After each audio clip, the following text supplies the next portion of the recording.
Hello, and welcome to Gardener's World.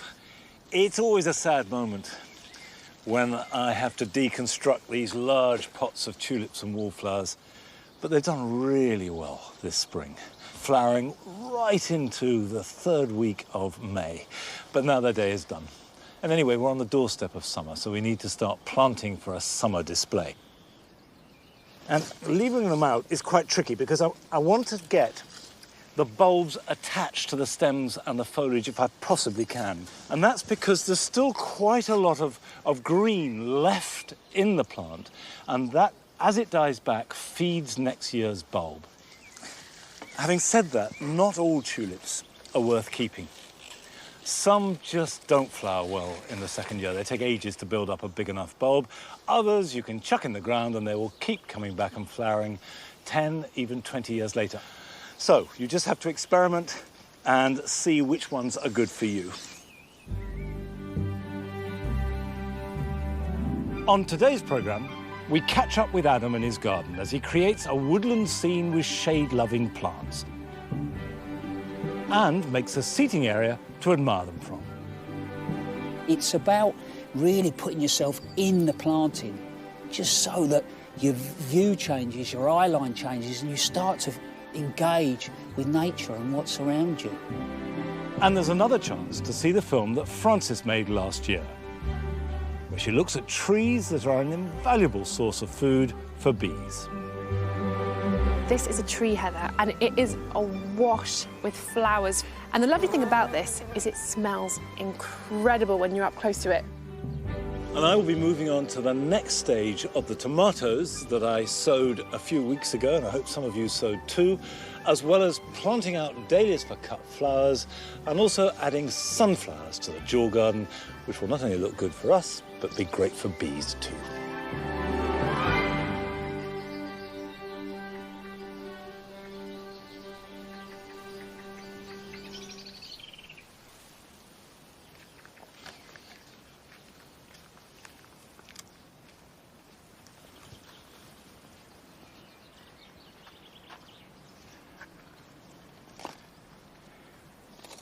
I've taken away a lot of the soil that was here for the tulips. There are two reasons for that. One, because it will be completely nutritionally exhausted by now. All the goodness will be taken out of it. And two, I made up a very gritty mix for the tulips. Tulips love sharp drainage. What I'm going to plant next needs something that will hold more moisture and be richer. So, this is garden compost. So we'll put that in the bottom because I want it to act as a sump. I want the moisture to be held in that. Now I'll move these, which we'll come to later on, and then add the potting compost. This is a mix that is our normal peat-free bark-based compost that we buy in, with quite a lot of sieved garden compost, sieved leaf mould, and a little bit of grit. And if you're potting up big pots for a summer display, it wants to have extra goodness. It's got to feed big plants for months on end. Right, the centerpiece is this. This is a ginger, Radicchium. And it will grow 2-3 times as big and give an incredible starburst display. This is a variety called Assam orange, topped with orange flowers shooting out from the center. A really brilliant, exotic plant. Now, it is tender, so even now, if you live in the north and you think there's a risk of frost, hold fire until you know that it's completely past. Now, pull that more to the center. Right, I'm going to pack around that a little. Now, the point about these big pots is that they are a display. So I need more than just the ginger, however spectacular it is in its own right. So I'm going to underplant it. Now, I'm starting with French marigolds. This is a variety of French marigold called French red. And what I like about them is the burgundy red with the bright orange. These are tender too, and you can see that actually there's a lot of root at the bottom. So just break them out. And if you break the roots, that will stimulate regrowth. And I'm going to pop them round the edge like that. And these should keep flowering if you keep deadheading. That is the absolute secret of most of these annuals. Marigolds will do well in full sun, but they'll take a bit of shade too. Right, that will do as a basis, but still, that's not nearly enough. Now, this is a first for me. This is Calibrachaea, and this is a variety called Cali Orange. The great virtue of Calibrachaea is that it's a trailer. It should spill over the edges, and that, of course, adds drama and interest. It's related to petunias. They're a member of the Solanaceae family, so in fact related to potatoes and tomatoes as well.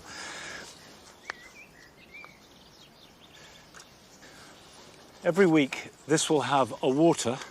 We have what we call Feeding Friday in the garden, and every container gets a good water and a good feed. And you can use homemade liquid feed like liquid comfrey, or you can buy seaweed, or if in doubt, you can never go far wrong with a container with a basic tomato feed. And that will keep the flowers coming. Now, that's a little minimal at the moment, but that will quickly grow so that the base of the ginger will be covered, we'll get spillage over the edge of the pot, and the whole thing will have an energy and a dynamism. Of course, the whole point of a display like this is high drama. In fact, the whole point of the jewel garden is to be as dramatic and colourful as possible for as long as possible. Now, we haven't seen Adam's garden since Easter now. And he's been working on it and developing not just the high bits of drama, but also some of the more subtle areas.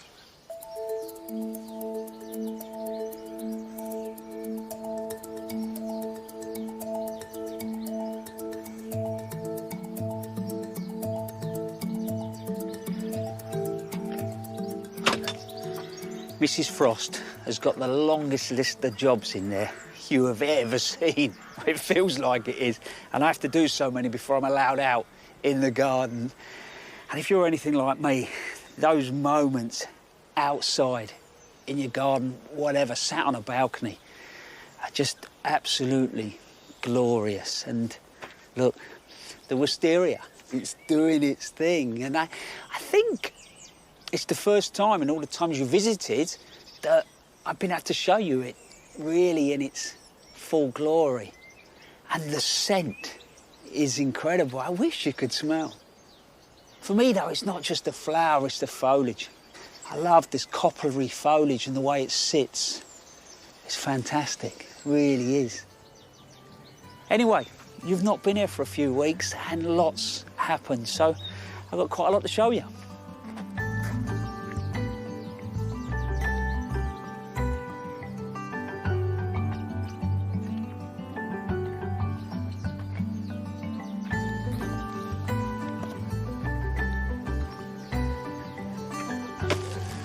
Might recognise that. It's my turkey tray. Oh, no. Hey, that really is perfect timing, is it? If you remember last time, Ash walked through while I was sewing this rocket, and I'm just looking at it, and it's really heavily sewn. And I was going to blame the cat because I think I wasn't concentrating. I was more worried about the cat. Anyway, what I want to do now is just start to thin it out. But I'm not going to waste any of them because not only does that smell really, you get that rocket sort of, but the flavour, it's really good. So it's just nice just to, you know, dress a meal. Recognise those? Carrots that I sowed in the box we found in the back of the garage, and instantly, you look at those, the sowing is much better. Obviously the cat wasn't about for those, was he? Have to be a little bit more mindful when it comes to carrots because as you do start to thin them, obviously you start to crush in foliage and that can actually attract the carrot fly. So it's quite nice maybe to mesh these over. If you look behind me, I've got them in the main bed there and then that will give them a bit of protection. But these guys really are not too bad at all.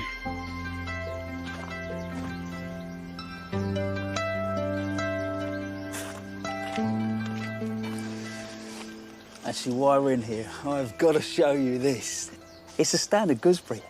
I think it works really well there, coming up through the rhubarb. And as far as planting it, it was easy. Just dug a decent-sized hole, lots of organic matter. But it works because it means I get more out of this space. And I think it makes a lovely little punch point as well. And I do like a gooseberry pie.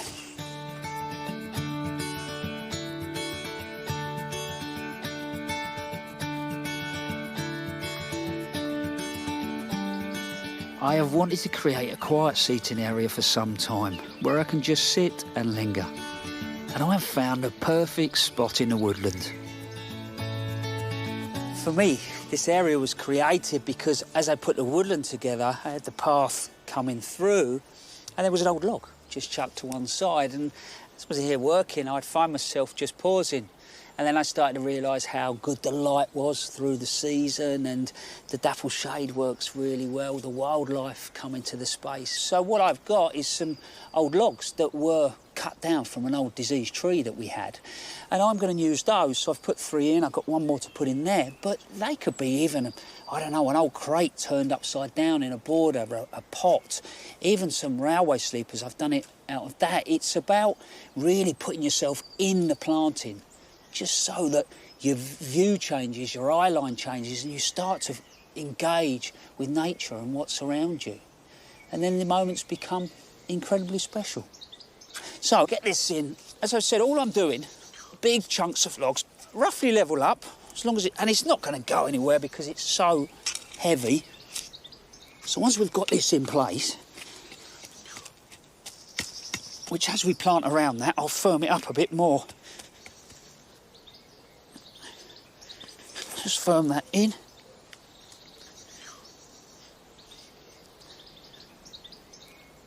Come to the planting.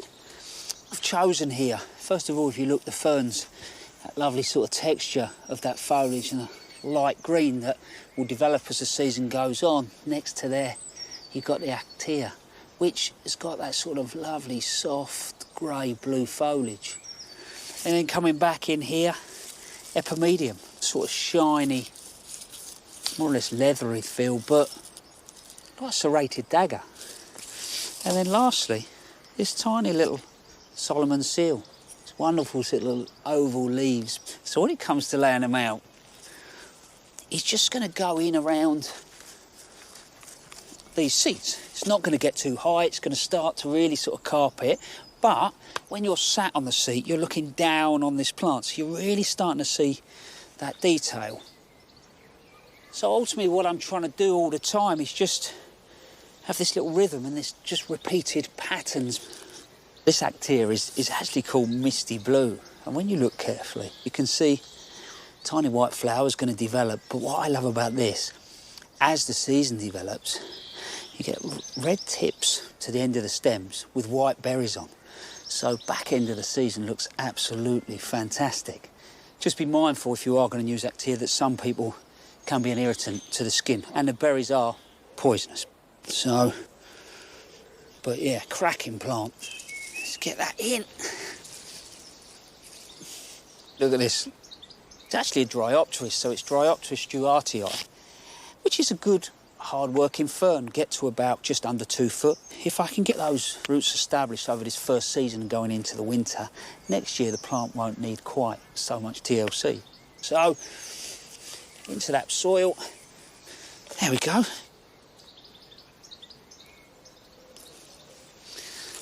And actually, though it's last, I think this is the star. Epimedium spine tingler. I tried this last year somewhere else and it worked really well, so I've just got my hands on a few more. There we go. These plants are going to get plenty of water when they need it, just to get those roots going. And then next year, I think it'll be pretty well look after itself.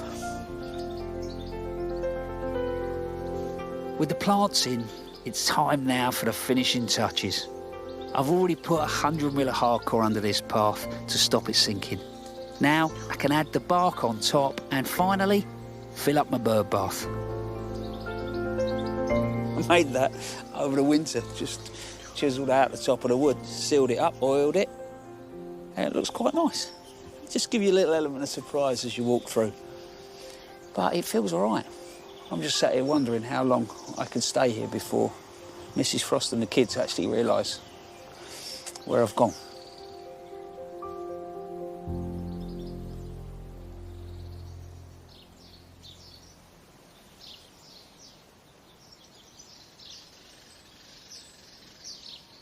I've made a very basic seat here in the wildlife garden, which Nellie likes, and Adam's absolutely right.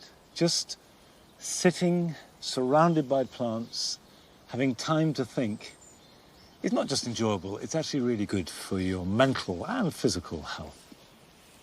And this bit of the garden, the wildlife garden, was created some years ago to be good for wildlife and good for humans, to show that the two are not incompatible. And last winter, I moved the pond, and it's early days. I only filled it up with water about 7 weeks ago. And I think that you shouldn't expect too much from a pond in its first year. Just let it settle in, and then you will find frog spawn and newts and dragonflies, and everything starts to click. But it's a wonderful thing to do, to get wildlife into the garden. And of course, the flowers in this part of the garden are designed mainly for pollinators. As many different types of pollinators as we can, but above all bees. Now, over the last few weeks, you've been sending us fabulous films of how you've been using your gardens and how your gardens have been helping you get through this extraordinary time that we're all sharing.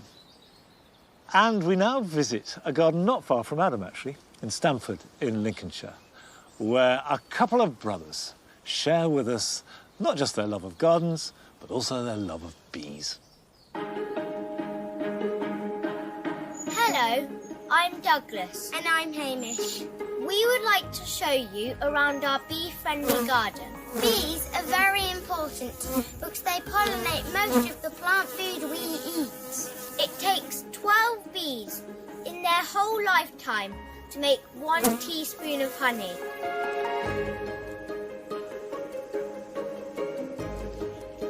We inspect our bees every week to make sure they're happy and healthy. We make sure that the queen is laying eggs and they don't swarm. We think it's really important to plant flowers in your garden for the bees. We have planted a row of foxglove, and they absolutely love the apple blossom. Here we have left a corner of our garden to go wild. We have planted a few wildflower seeds, but now we just leave it to do its thing. We think it looks really pretty. Thank you, Gardeners World, for giving us lots of good ideas.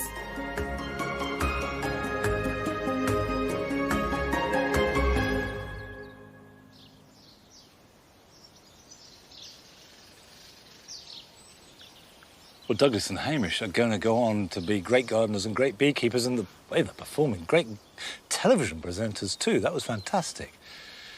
And there are a wide range of plants that you can grow in your garden to attract bees. But do remember that honeybees have short tongues, so they can't reach into those plants that have long tubes, whereas bumblebees can, and quite a few other pollinators too. But if you want to attract honeybees, you need plants with nice, flat, open, simple flower shapes, basically daisy-shaped. And what I'm planting now has got about the flattest, most simple face of all, although it's really dramatic, and those are sunflowers. I always grow sunflowers in here, not just for the bees, but because I love them.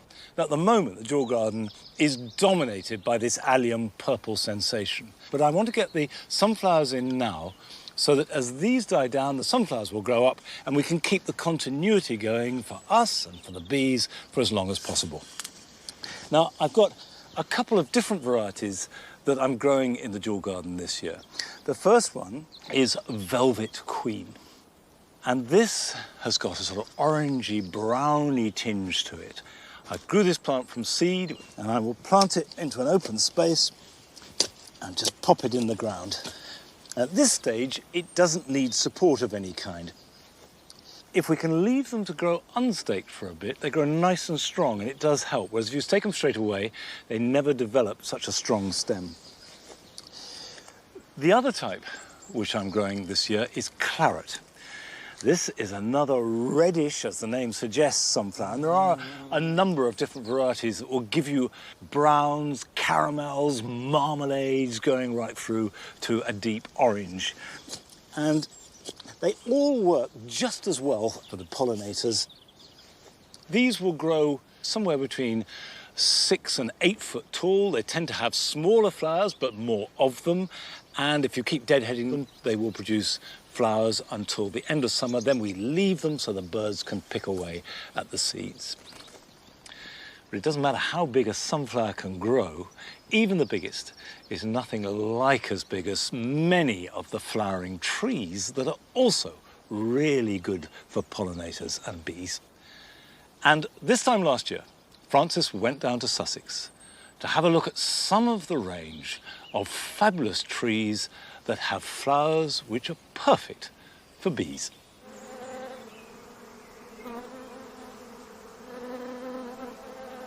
The sound of bees is the sound of spring, as they make their way from flower to flower, searching for the vital food they need. And they do us a favour in return. It's been estimated that 1/3 of the food we eat relies on pollination by bees and other insects. Even closer to home, like here at Gravetye Manor, bees foraging for food in our gardens pollinate our flowers and trees, providing us with a wonderful variety of seeds and fruit.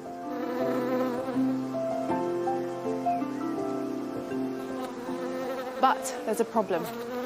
As a result of habitat loss, pesticide use, disease and intensive farming methods, bee populations are in decline. 1/3 of the UK's bees have disappeared over the last 10 years, making it more important than ever for us gardeners to do our bit to help with this issue. There's a wonderful symbiotic relationship between bees and flowers. Most people don't know bees need a balanced diet like us. They forage for pollen and nectar. As they brush past the stamen, pollen is transferred onto them. The bee then flies away with the pollen attached to it, and this is deposited on the next flower. The bee gets its meal, the flower gets pollinated.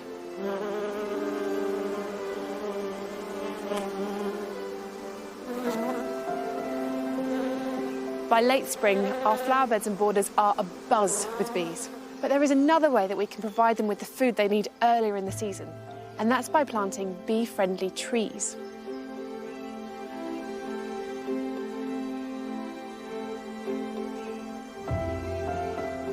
The great thing about a tree is that you can get so many more flowers on it than your average garden plant. I mean, just take this Erica arborea. This is a tree heather, and it is awash with flowers for the bees. This is a really good plant for any garden. It's so easy. It will cope with drought and wind, so for a problem spot, this is the tree. And the lovely thing about this is it smells absolutely incredible when you're up close to it. And it makes such a huge impact from far back. But when you look closely, you can really see that detail. Fine little red circles within it, so there's something for everybody. And of course, plenty for the bees.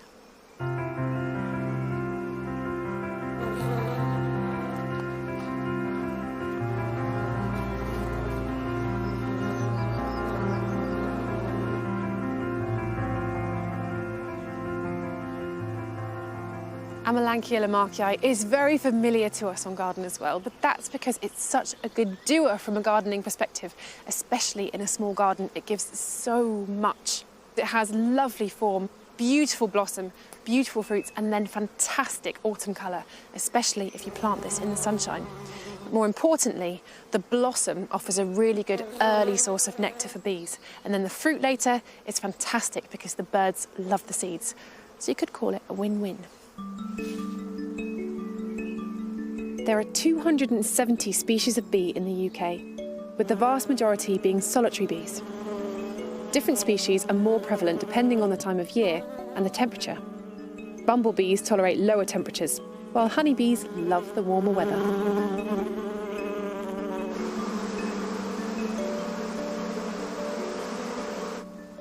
This is a tree that bees absolutely love. It's called cercis, forest pansy. Now, it's a native to North America, but for a small garden, it's absolutely invaluable because it has such a beautiful shape.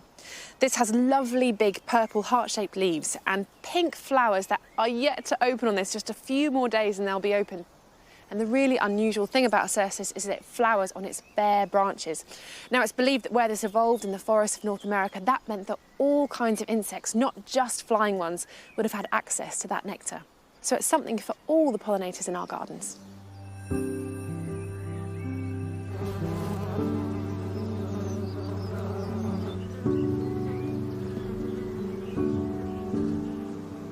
Pyrus salicifolia, so called because it has willow-like or salix-like foliage. It's a really undervalued tree, but I can hear it buzzing already with bees and other insects, so it's very valued by our wildlife. And they have these lovely clusters of white flowers, but these open flowers are really accessible to bees and pollinators. They'll turn into small, inedible fruits, but birds really love them too. And with silver foliage, it makes it a really lovely addition if you're planting a white garden. Now, I think they can suffer from some rather insensitive pruning, but when you do it carefully and let the natural weeping habit show, it can be an absolutely stunning addition to any garden. This is also a fantastic tree if you live in an urban area because it's very resistant to air pollution, which makes it really good for us and really good for the bees.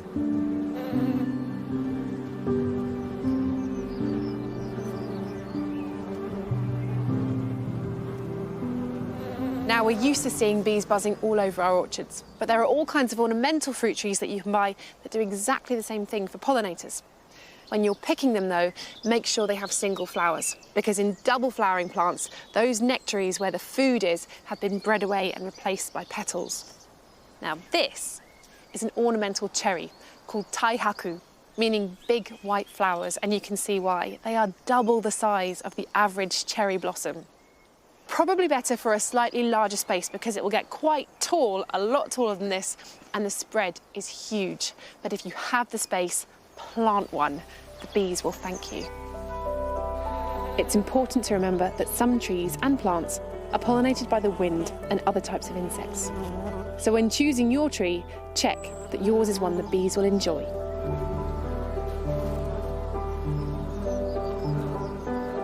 So next time you're looking for a new addition to the garden, spare a thought for the bees. Consider planting a tree that will give you structure, flowers, and maybe even some fruit, and be an invaluable source of food for our bees.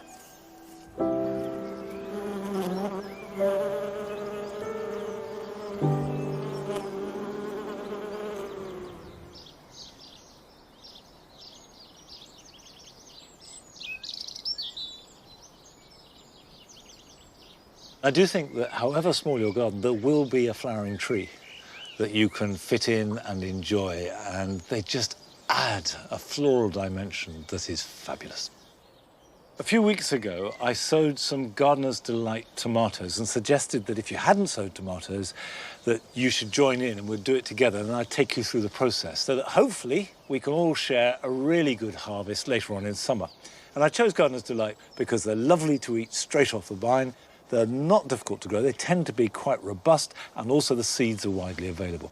Now, these are mine, and you can see that they've germinated and have developed what's called the true leaf, which is the leaf that looks like the parent. And as soon as they develop a true leaf, they're ready for pricking out or potting on. So if yours look anything like this, this is what you should do. So a small pot, and I'm just using a normal peat-free potting compost. Hold it by the leaf always and just cut around it to lift it out. And there you have a root ball on that little plant, a really good root system. You drop it into the pot like that, hold it steady, put some soil around it. Now, I'm not going to firm it in at all. Just gently shake it like that and put it to one side. And it is really important to get as much root as you can.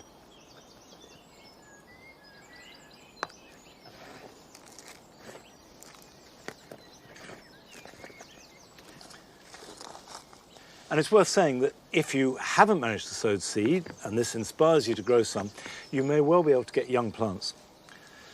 from a garden centre. And it doesn't matter if I slightly bury the stem, because new roots will develop from it. And these are destined for the garden, not the greenhouse. So I won't even think of planting them out for another 3-4 weeks, when the nights are nice and warm. There we go.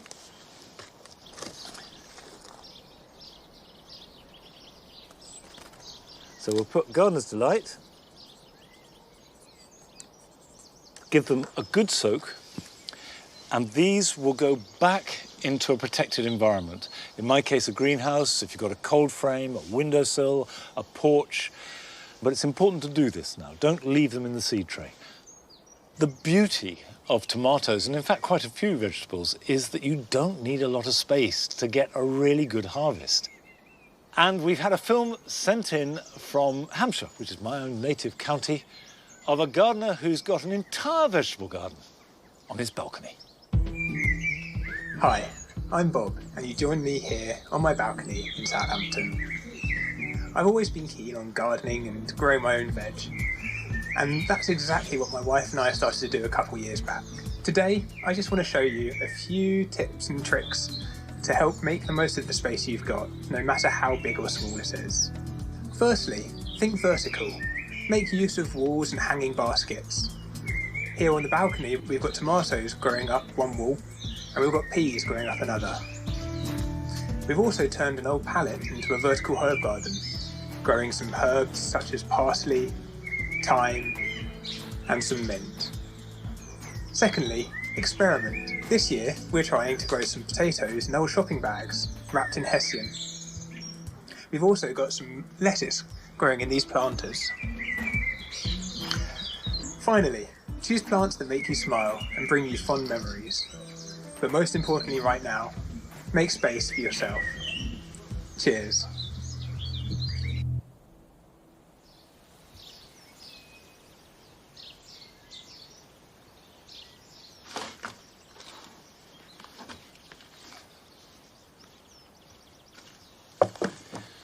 I think that was inspirational, Bob. Really good to get as many people as possible to grow some vegetables, regardless of how little space you've got. Just be sure that A, you're allowed to grow vegetables or any plants on a balcony or roof space, and also just make sure it's strong enough, because the extra weight of containers with water and plants may be more than the structure will bear. Now, I love growing chilies. I love eating chilies. And of course, chilies are a plant that you don't need a garden for. You can grow them on a windowsill. And I keep mine indoors all the time, but in a greenhouse. I have grown chilies outside, but they never fruit as well. They love heat, and the more, the better. And the secret I've learnt over the years of getting really good chilies is to encourage them to become nice, big, strong plants early on in the year. So it's time to plant them on, and I'm putting them into these terracotta pots. The terracotta means they don't get too wet, and chilies hate sitting in wet compost. They're big enough to get a decent root system, but small enough to constrain them once they reach a certain size. And if they're feeling a little bit stressed, that will trigger more flower and fruit production. So they're the perfect balance. You need to put a crock in the bottom. Any ordinary compost that you grow tomatoes in will be fine. This is a peat-free, bark-based mix with a little bit of goodness added to it. And I'm going to put about a third full in the bottom. And this is a cayenne pepper. It's called long red slim. Not too hot, but a little bit pokey. And depending on your taste, you can get a chili that will blow the top of your head off, if that's what you want, or just slightly add a touch of spice to whatever you're eating. And what you do is don't take it out of the pot, but put it in like that, and then fill around it. It's a very good way of potting on. Smooth it so it's level, and then just carefully lift it out. And what you're left with is a space exactly the size of the roots. So if I then take that out and just pop it in, and it fits perfectly. And that way I don't disturb the roots in any way at all.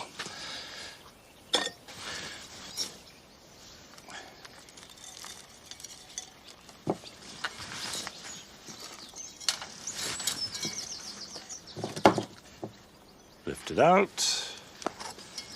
Pop it in. Easy peasy. Still to come on today's programme. We visit the extraordinary home of Jamie Song that is filled from floor to ceiling with houseplants.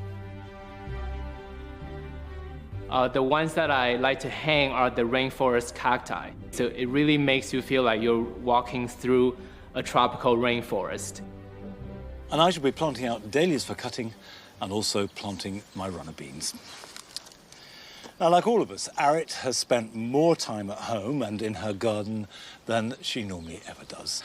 And this has meant not only having time for herself in the garden, but also having time to share it with her children. I bought this house in 2010, my first proper garden, and like most people, I became obsessed to the point that I made a career out of it. So I have a lot to thank this garden for. Being away for work so much means I'm unable to spend as much time as I would like to in my beloved space. But in these extraordinary times, it has been a blessing for me to be able to spend more time in the garden and, importantly, set up a little kitchen area that I wanted to do with the children for our container-grown vegetables. We've put the veg in the long side return, which leads into our small leafy garden, and the children have been pretty keen to get growing. Hello, my name is Harvey. I am 9 years old and I live with my dad, Scott, and my stepmom, Arit. Well, what I've here got in my hand is one of my sunflowers that I've been growing. I've also been growing watercress, which I love, and spinach, which I also really like. Freya, my stepdaughter, is a teenager, and having shown little interest in the garden up until now, even she's enjoying time outside. Hi, my name's Freya and I'm 14 years old. I've been planting quite a lot lately, so for example, I've been planting potatoes, onions, cucumber. Growing vegetables was really lovely because I've never done it before. When I planted the seeds, I didn't expect them to grow so fast. I've always collected quirky containers and I love a dolly tub. But even I didn't have enough to create the potage type feel for growing vegetables and flowers. So we've been recycling. Recently, I've been up to our greengrocer, who has very kindly given us these boxes that they're always just throwing away, and using those for seed trays. We've used old compost bags to line the crates, having punched them with a few drainage holes, and invention has been the order of the day. It has been about going around the home, thinking of ideas of what we can use, anything we can get a plant or a seed in. When it came to what veg to grow, the children chose the things they like to eat most. Harvey is head of peas. I'm going to grow pea shoots. And the way I've prepared them is soak them in water for a few days. It helps speed up the germination of the peas. Just get the peas, scatter them around. You can grow them quite close because we're only going to use them as small plants. They're also very high in vitamin A, C and protein. So very good for your health. I arranged them about a penny distance apart and pushed them in with my finger. I'm just going to scatter some more soil on top of the pea shoots just to get a bit more coverage. And they should be growing in a few weeks' time. And then when I've finished the scattering, I'll water them. As we know, peas are not Harvey's only vegetable passion. When I first put in my watercress, it was really small. But now it's been growing really well and it's roughly about 4 times or even more the size of it when it was first put in. It normally grows around slow-running streams, and what I have to do is water it at least once a day because it's a really thirsty plant. I really like watercress. I sometimes eat it in salads or just off the plant.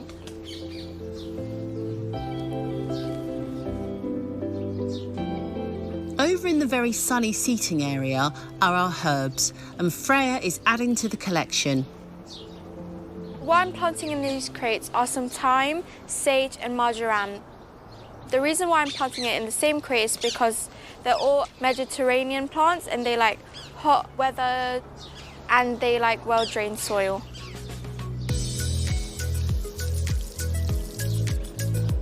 I'm putting parsley and chives in a separate container as they like the same amount of sun, but both like a lot more water, so they'll be fine together. Even in this small garden, I am still getting a bit of a look in. This tree stump was an irresistible find. I've put holes in the pallet that it's sitting on, and I perforated a compost bag to line inside it. And I think this viola will really add to this corner. I do try to create little vignettes where I can that work within the space. So here, I'm under the canopy of a little acer. I have got my lovely pittosporum here, but it's creating sort of light and shade, which means it's almost woodland edge. So this log sits perfectly with a little viola coming in because they're still going to get enough light. And it just gives this little sense of a little dell, and I can pretend that I'm in a woodland.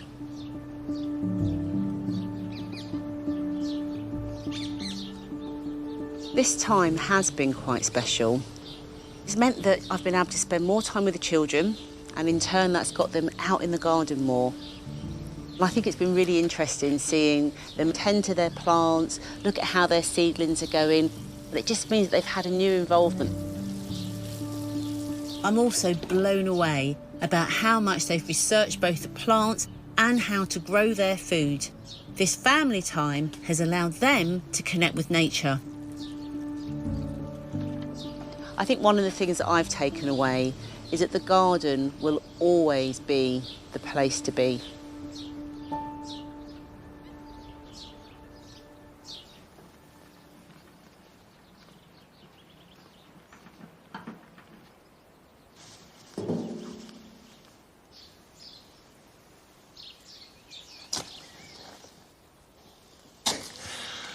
I know that anybody who's got a garden and used it over this period has realised what a treasure it is. Now, this is the cottage garden, and we've got 2 cutting beds, and what that means is they are reserved exclusively for growing cut flowers. Now, I'm planting out some dahlias. I've just put in a David Howard, which has got wonderful orange flowers and dark foliage. These haven't developed to a good size, and if I put this in the dual garden now, which is where I'd like to plant it, it would suffer terribly because it would be swamped by its neighbours. And dahlia tubers get bigger as they get older. So by putting them in good rich soil, good spacing, plenty of light, then this will get bigger, and who knows, next year it can go into the dual garden. Now this one is a variety called tamburo. Lovely, dark, intense red flowers. When you plant dahlias and you intend them to stay outside, you need to plant them good and deep, and that means that the tubers don't get frosted. But these will be bought in once we get to October. So all I need to do is to plant them the same depth as they are in the pot. But if this was a tuber and I was planting it for the winter, I could plant it that deep. Nice and deep underground, and that will be protected, but that will go in there like that. Now, I will water these in well, and I'll make sure they don't dry out. And if you're growing dahlias in a container, it is really important to keep them well watered and well fed. And I always use liquid seaweed, but a tomato feed will do the job perfectly well. Now, if plants get old and look like they're not going to perform, quite a few people give up on them and chuck them. But you'd be surprised at how many of those seemingly hopeless cases can be revived. And we've been sent a film from someone who has taken plant rescuing to a whole new level. Hi, I'm Sarah. I accidentally got into plant rescuing about 3 years ago. I was at a local DIY shop and I saw a member of staff binning orchids that stopped flowering. So I was horrified. I was like, stop, I'll take them. So I took a load of orchids home and they flowered again, and I found it really rewarding. And since then I've been on a mission to find as many plants as I can before they get put in the bin. And that's how this happened. And I now have over 200 plants. I've also got 3 cats, a dog, a husband and a daughter. Hello, Mog. This is one of the smallest rooms in the house. Tiny bathroom. Tropical plants obviously love bathrooms because they've got some humidity. And I can show you this lovely Dracaena, which I actually picked up from the side of a road. It had been thrown out in a bin bag with no pot and no soil, and it's totally recovered. Loves it in here too. Isn't it gorgeous?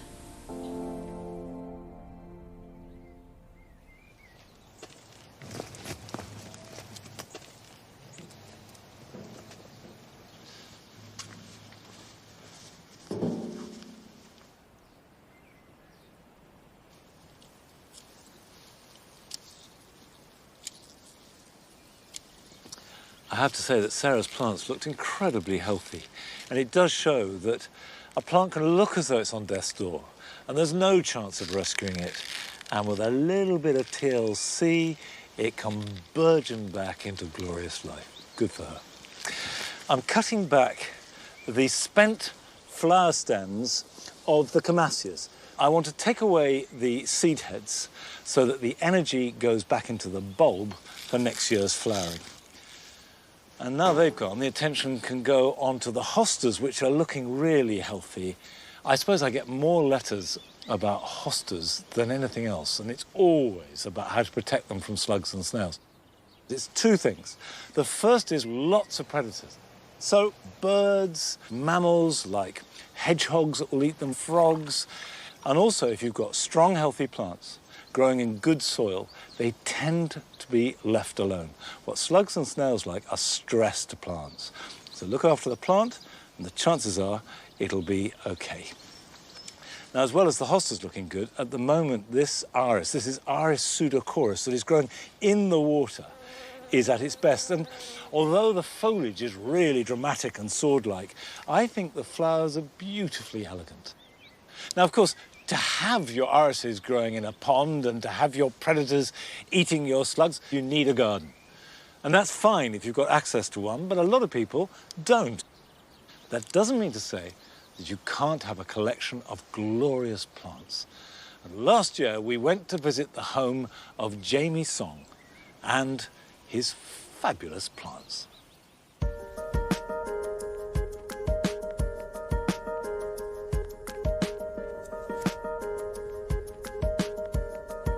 The first thing I see when I come up here to my indoor garden is that my plants have already woken up before me. It's just like coming into a world that's already alive. I love taking care of them, and this time you spend taking care of them is, for me, a little bit like meditation. And when I watch a plant, I can almost see the circle of life, because you know, when a leaf dies, a new one comes out, and it's just beautiful.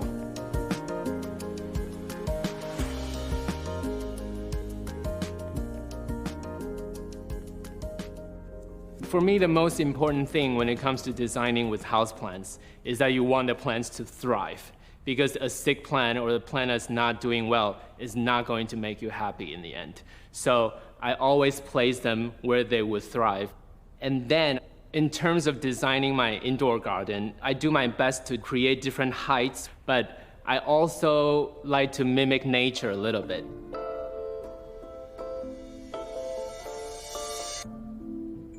I've hung a lot of my plants up in the air.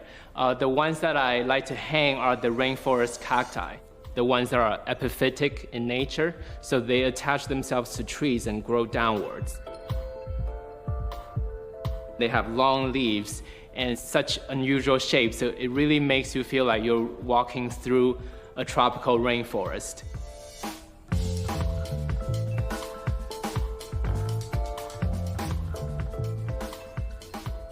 This is a neon pothos. In nature, a pothos would kind of coil up a tree and climb. So I decided to experiment with making it a climbing plant. So I found these little plastic clips that attach to the wall without damaging the wall. And I put the stems through the clips to create this vertical garden. And it's really become a focal point of the living room. Everybody is so impressed by it. And people love to sit on the sofa and take selfies here.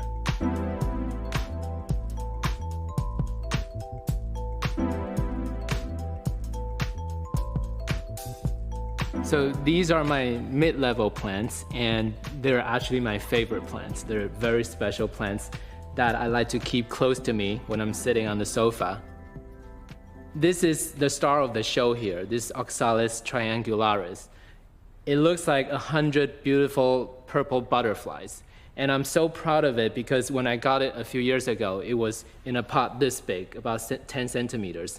And now it's possibly one of the largest specimens in the country.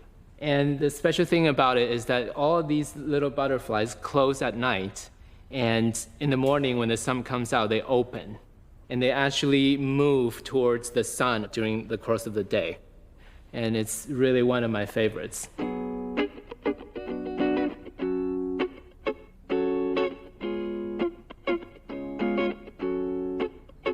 The plants that I like to place on the lower level, directly on the floor, are the ones that have leaves facing up. So they look the best when you're looking from above down at them.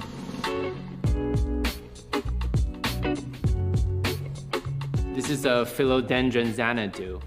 I got it from a large flat pack furniture shop, and it's been with me for such a long time, I can't imagine living without it. A very interesting thing about this plant is that when it was young, the leaves were not serrated at all. But as it aged, the shape of the leaves changed and became more and more beautiful. And now each leaf looks like a giant hand facing up. And for this plant, I actually installed a mirror up high on the wall so the sunlight gets reflected onto this spot. And I just want to give it as much sun as I possibly can.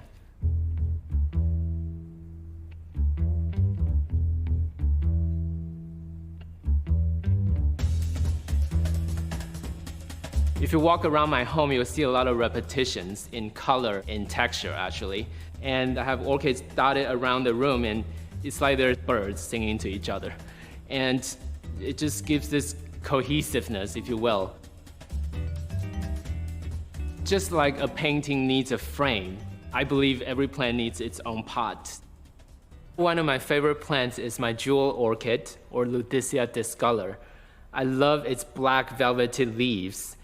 It flowers year after year in December or January, and I found this perfect pot for it.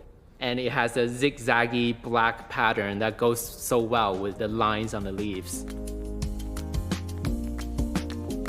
I feel like if you only have plants that you love and you put them in the pots that you love, the stands that you love, and you combine them with the art that you love, it's a winning combination.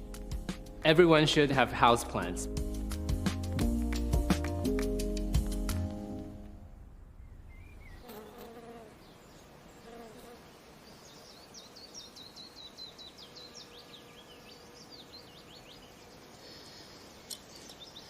Well, I agree about houseplants. But if you've got an outdoor garden, the greatest luxury you can possibly have is an asparagus bed. And certainly, it's one of those plants that gives you a relatively low return for a big investment. You put a huge amount of effort in, and time, and a certain amount of trouble, and you don't get much back. But what you do get back is lovely. I'm cutting under the soil. Obviously, you want nice, thick sprues, and if you've got a good, healthy plant that's really vigorous, that's what you'll get. Some of the thinner ones, it's either because the plant is a bit exhausted, or you were cutting too often, or maybe it's just a bit too dry or hasn't got enough nutrition. But drainage is the key. Drainage and sunshine, and you won't go far wrong. And they do say that you shouldn't cut your asparagus until the water to cook them in is already boiling. And then they have a freshness that is heaven. Well, life is not all luxury, I'm afraid. Here are some jobs for you this weekend.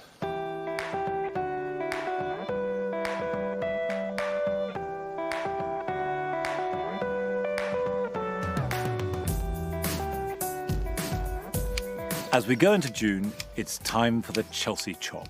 This doesn't mean cutting back those plants that are finished, but reducing the height by about 1/3 to 1/2 of perennials that have not yet flowered. This will produce stronger, shorter plants with lots of side shoots and therefore lots more flowers.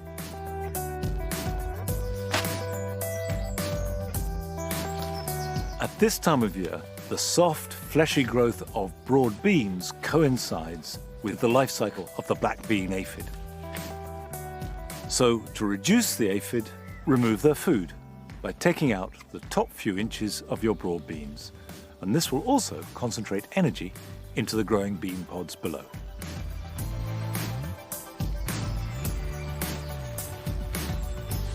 Fill the gaps left by spring flowers as they come to an end with annuals, both tender and hardy. If you haven't sown them yourself, you can buy them by the tray. Put them in the ground now while the soil is warm, and they will grow and flower very quickly.